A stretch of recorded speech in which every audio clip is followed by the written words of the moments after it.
সাফা, নেতাকর্মীরা তো ইতোমধ্যে আসতে শুরু করেছেন নিশ্চয়ই। কি বলছেন তারা, তাদের খুশি, তাদের অভিব্যক্তি কিরকম জানতে চাই। সোহার, নেতাকর্মীরা কিন্তু রাস্তার বিভিন্ন জায়গায় এরই মধ্যে তাদের চেয়ারপারসন বেগম খালেদা জিয়াকে তারা রিসিভ করার জন্য এবং শুভেচ্ছা জানানোর জন্য এবং জাতীয় পতাকা হাতে তাদের অবস্থান নেওয়ার কথা রয়েছে। আমরা আসার পথে যতটুকু দেখে এসেছি সেটি হচ্ছে খিলক্ষেত এবং বনানীর যে জায়গাটি আছে সেই জায়গাটিতে কিন্তু এর মধ্যে নেতাকর্মীরা জড়ো হয়েছেন এবং সুশৃঙ্খলভাবেই তারা ফুটপাতের উপরে যে অবস্থান সেই অবস্থানটি তারা নিয়েছেন। সোহার, আপনি শুনছিলেন সহকর্মী সাইফুদ্দিন রবিন বলছিলেন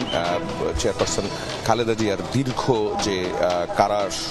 কারা জীবন তিনি ভোগ করেছেন এবং এইটির মধ্যে তিনি অসুস্থ ছিলেন এবং সেই অসুস্থতার অবস্থায় দেশে থাকা অবস্থায় যে যুদ্ধটা তিনি করেছেন অসুস্থতার সঙ্গে, সেই যুদ্ধের কথা বলছিলেন। এই পথেই 4 মাস আগে ঠিক হযরত শাহজালাল আন্তর্জাতিক বিমানবন্দরের এই পথ দিয়েই কিন্তু তিনি লন্ডনের উদ্দেশ্যে রওনা দেন 8 জানুয়ারি এবং তারপর সেখানে লন্ডন পৌঁছানোর পর লন্ডন ক্লিনিকে তিনি 25 জানুয়ারি পর্যন্ত এই 17 দিন তিনি টানা চিকিৎসার মধ্যে ছিলেন।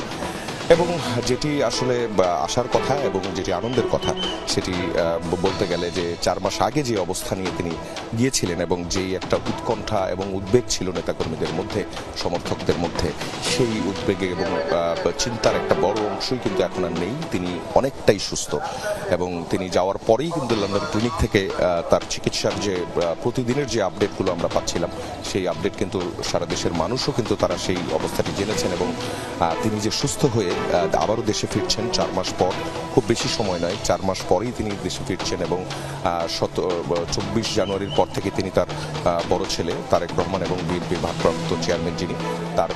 বাসাতেই ছিলেন এবং সেখানেই তার চিকিৎসা হয়েছে এবং সেই চিকিৎসার পরই কিন্তু এখন তিনি আন্ডার অবজারভেশনে আছেন এবং এই অবজারভেশনে থাকার সময় তিনি নিজেই ইচ্ছা পোষণ করেছেন তিনি দেশে ফিরবেন। তাকে কাতারের আমিরের যে বিশেষ ফ্লাইটটি ছিল, যে ফ্লাইটটি আসলে এয়ার অ্যাম্বুলেন্স, সেই এয়ার অ্যাম্বুলেন্সে করেই কিন্তু তিনি আবারও ফিরে আসছেন। তার সঙ্গে যারা সফরসঙ্গী হচ্ছেন তার 2 পুত্রবধূ,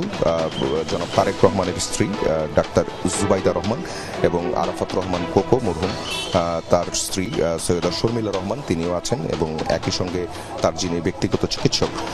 ডাক্তার আবু জাফর মোহাম্মদ জাহিদ হাসান তিনিও এই সফরের সঙ্গে আছেন। তারপর আছেন ডাক্তার এনামুল হক যিনি চেয়ারপারসনের উপদেষ্টা, এছাড়াও মাসুদুর রহমান আছেন যিনি অ্যাসিস্ট্যান্ট প্রাইভেট সেক্রেটারি খালেদা জিয়ার এবং ফাতেমা বেগম এবং রূপা শিকদার, তারা দুজনেই হচ্ছে তার গৃহকর্মী, লম্বা সময় ধরে তার সঙ্গে আছেন। তারাও কিন্তু ফিরছেন। আমরা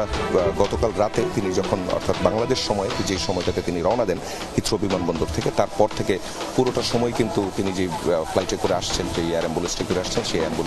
এয়ার অ্যাম্বুলেন্সটি আমরা দেখেছি যে কাতারে সেটি যাত্রা বিরতি দেয় এবং যাত্রা বিরতির পর এখন বাংলাদেশের পথে ঠিক 10টা নাগাদ আশা করছি পৌঁছে যাবেন বিএনপি চেয়ারপারসন খালেদা জিয়া। সাফা, অনেক অনেক ধন্যবাদ আপনাকে।